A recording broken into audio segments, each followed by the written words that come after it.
the last video, we discussed the types of data structures, and in this video, we are going to see what are the operations performed on data structures. The major operations that can be performed on various data structures are fundamental actions that manipulate or retrieve data. The specific operations vary based on the type of data structures. Here is a general overview of operations of data structures.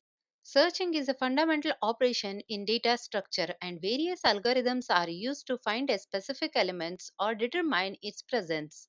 The choice of the search algorithm depends on the characteristics of data structure. Sorting is the process of arranging the elements in a specific order, typically in ascending or descending order.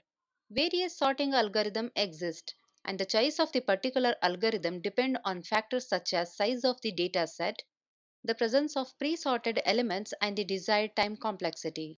Insertion is a fundamental operation in data structures, and it involves adding a new element to the existing data structures. The specific steps and consideration for insertion vary depending on the type of the data structure. Updating data in the data structure involves modifying the value of the existing element. The specific steps for updating depend on the type of the data structure. Deletion in data structure involves removing an element from the data structure. The specific steps for deletion depends on the type of the data structure. In the next video, we will discuss about the advantages of data structures.